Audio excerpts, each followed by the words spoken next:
김민아 캐스터 마감 상황 알려주세요. 네, 유럽 증시는 혼조세를 나타내며 마감을 지었습니다. 국채 금리가 상승을 했고 또 여기에 경기 침체 우려감까지 더해지면서 이 줄국 증시들 혼조세가 나타나는 모습이었는데요. 줄국 증시들의 지수 흐름부터 함께 살펴보시죠. 독일 지수만 0.11%로 소폭 올랐고요. 영국 지수 그리고 프랑스의 카크 지수는 일제히 약보합권 수준을 기록했습니다. 영국은 0.15% 하락한 가운데 프랑스의 카크 지수도 0.16%의 하락세를 기록했습니다. 앞서서 말씀을 드린 것처럼 국채금리가 우선 상승을 했습니다. 글로벌 채권금리의 벤치마크인 이 미국의 국채 10년물 금리가 3.9%대로 반등을 한 것이 영향을 줬다라고 볼 수가 있겠고요. 이 미국의 국채금리뿐만 아니라 독일의 10년 만기 분트와 영국의 길트채 금리까지도 일제히 반등하는 모습이 나타났습니다. 이에 따라서 영국 지수와 프랑스 지수는 이렇게 하방 압력을 받았다라고 보시면 되겠고요. 그리고 이번에 발표된 유로존의 경제 지표도 부진하게 나왔습니다. 경기 침체 우려감을 부각을 시켰는데 이 12월 유로존 제조업 구매자 관리 지수인 PMI가 44.4포인트로 확정치로 발표가 됐습니다. 이로써 제조업 PMI는 18개월째 연속으로 이렇게 경기 위축과 확장을 가르선을 이 50선을 하회하면서 좀 위축되는 국면을 나타내는 모습이 나타났고요. 유럽의 경제대국으로 알려져 있는 독일의 12월 PMI 가치도 43.3포인트 확정치로 위축세를 이어가는 모습이 나타났습니다. 이렇게 경기 침체 우려와 함께 국채 금리가 다시 한번 반등해주면서 어느 정도 하방 압력이 반영이 됐다는 점 보셔야겠고요. 또 유럽 증시도 지난해 말에 많이 상승을 해줬던 만큼 차익 매물이 빠져나갔던 영향도 있었습니다. 네, 이어서 국제 유가 확인해 보겠습니다. WTI 가격 1% 넘는 약세를 기록하면서 70.58달러의 종가를 기록했는데요. 전 국제 유가는 지정학적인 리스크를 가장 먼저 봐야겠죠. 사실 이 그래프를 보시면 아시겠지만 장 초반에는 급하게 반등해주는 모습이 나타나기도 했습니다.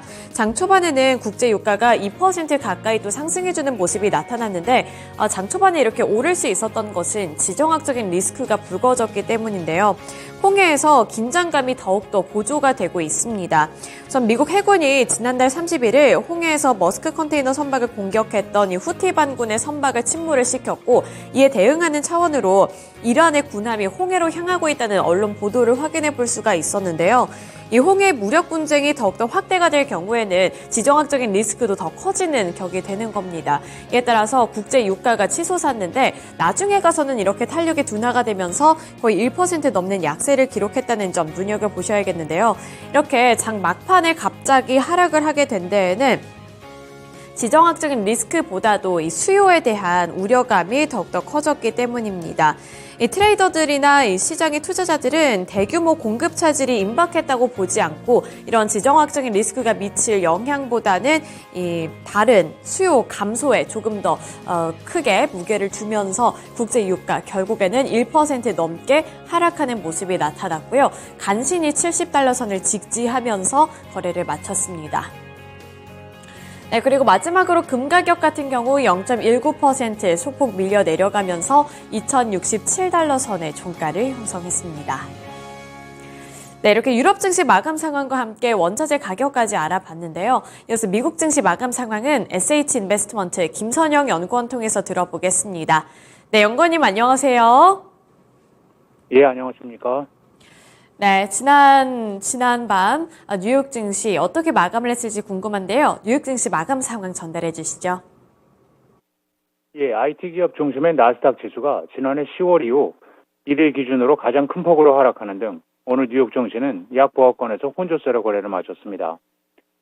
미국 증시가 지난 9주 연속 상승한 데 따른 부담감이 차익 실현 매물로 이어진 데다 미국 국채 금리의 큰 폭 반등이 시장의 악재로 반영된 하루였으며 네덜란드 정부가 미국의 대중 반도체 수출 제한의 보조를 맞추기 위해 자국의 업체인 ASML의 일부 중국 수출 품목에 제동을 걸었다는 소식이 오늘 IT 업종 전반을 끌어내리는 모습이었는데요.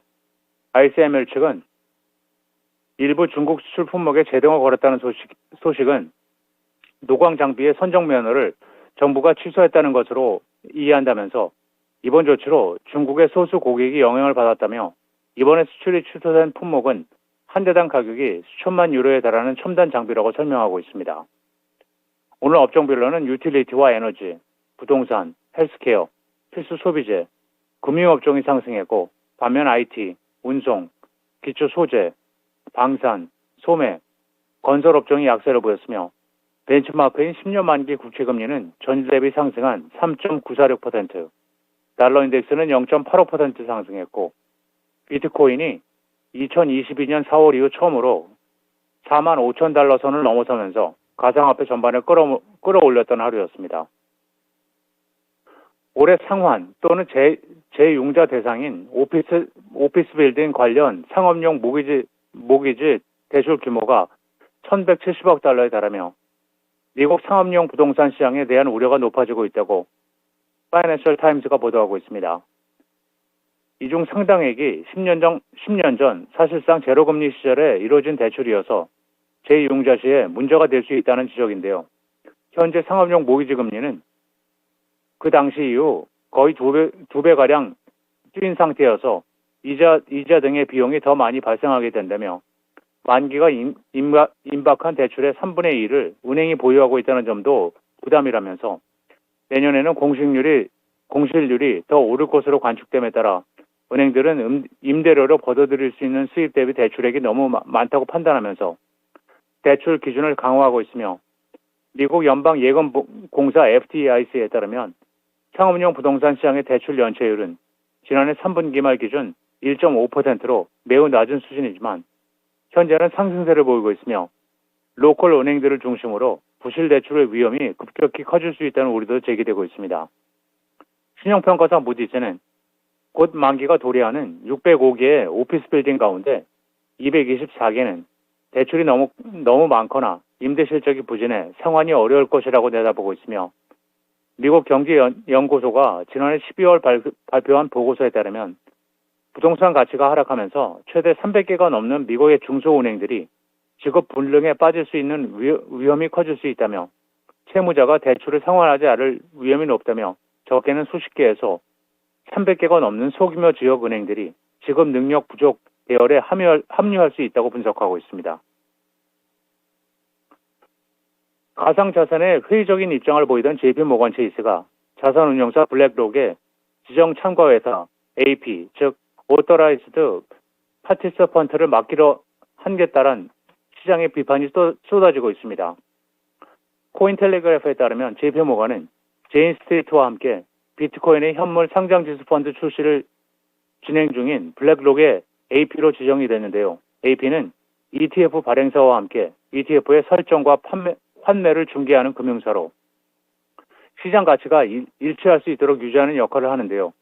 해당 소식에 가상자산 커뮤니티에서는 제이미 다이먼 JP모건 CEO가 이제까지 한 발언들에 대한 비판이 잇따르고 있는 가운데 수년 동안 가상자산을 비판해왔기 때문으로 그는 지난해 12월에는 미국 상원은행위원회의 청문회를 통해 자신이 정부라면 가상자산을 금지할 것이라면서 가상자산의 유일한 활용 사례는 범죄와 마약 밀매, 자금 세탁, 탈세라면서 반대 의사를 강하게 표명해 왔고 JP모건도 지난 2019년 기관 투자자들을 위해 이더리움 블록체인 기반 암호화 토큰인 JPM 코인을 출시해 지난해 11월에는 프로그래밍 가능 결제 서비스를 개시하는 등 말과 행동이 상반된 모습을 보이면서 시장에 논란을 일으킨 바 있었습니다. 앞서 들으신 대로 증권사 바클레이스의 투자 의견 하향으로 오늘 애플의 주가가 3.58% 하락해 185달러 64센트의 거래를 마쳤습니다. 바클레이스는 애플에 대한 투자 의견을 시장 동일 비중에서 비중 축소, 즉 매도로 한 단계 낮추면서 목표 주가를 160달러로 제시했고 이는 전일 종가 대비 약 14%가 낮은 것으로 투자 의견을 하향한 이유로 맥 컴퓨터와 아이패드, 웨어러블 기기는 물론 아이폰 판매량의 약세를 들면서 아이폰 15의 판매가 부진했고 16 역시 비슷할 것으로 보인다면서 다른 하드웨어들의 판매 역시 약세인데 서비스 부분의 성장세가 10% 이상 나타나지 않고 있다면서 또한 애플의 서비스 사업인 애플페이 등의 올해 큰 성과를 거두기 어렵다고 우려하면서 애플의 지난 4분기 회계연도 실적은 매출과 주당 순이익 측면에서는 예상치를 상회했지만 4분기 연속 전체 매출이 감소하면서 회사의 성장 한계를 드러나고 있다고 지적하고 있습니다.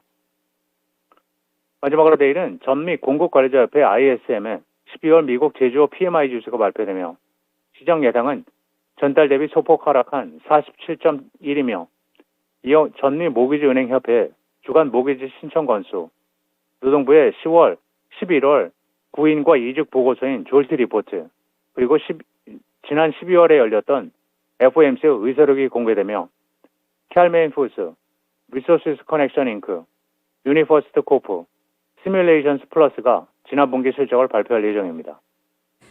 네, 이렇게 실적 발표 일정까지 함께 들어봤습니다. 오늘 말씀 고맙습니다. 예, 감사합니다. 네, 유럽 증시에 이어서 미국 증시 마감 상황까지 함께 알아봤는데요. 이어서 국내 증시 마감 상황은 어땠을지 올해 첫 거래일의 마감 상황 함께 알아보도록 하겠습니다. 먼저 코스피와 코스닥 지수부터 확인해 보도록 할 텐데요. 어제 첫 거래일 시작은 다소 부진했지만 결국에는 코스피와 코스닥이 일제히 상승부를 켜내며 거래를 마쳤습니다. 코스피는 0.55% 상승해주면서 2670포인트 선을 눈앞에 두고 마무리 지었고요. 코스닥 같은 경우에는 1% 넘는 강세를 기록했습니다. 1.43% 상승한 878포인트를 터치하며 종가를 기록했고요. 선물지수 같은 경우에도 0.3%가량 상승해주는 모습이 나타났습니다. 네, 코스피와 코스닥에서의 수급 상황도 함께 체크해 보도록 할 텐데요. 먼저 코스피 상황부터 보도록 하겠습니다. 어제 코스피 시장에서 외국인과 기관이 장 초반에는 매도하며 시작을 했지만 결국엔 외국인과 기관 투자자들의 자금이 다시 한번 유입되는 모습이었는데요. 외국인 투자자들이 어제 코스피에서 2,200억 원 넘게 매수했습니다. 2,282억 원 담았고요. 기관 투자자들은 1,122억 원 매수 우위를 기록하며 마무리 지었습니다.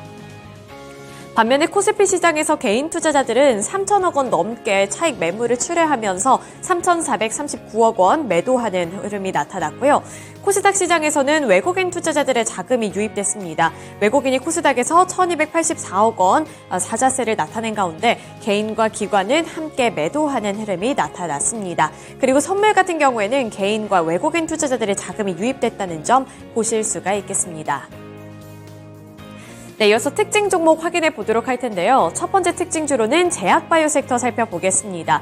어제 고바이오랩이 29.96% 상한가를 기록했고요. 어제 이 제약바이오 섹터 안에서도 주인공은 바로 셀트리온 그룹주였습니다. 셀트리온 제약이 29.93% 상승한 11만 9,800원을 기록했고요. 셀트리온 같은 경우에도 14.89% 상승한 23만 1,500원을 기록했습니다.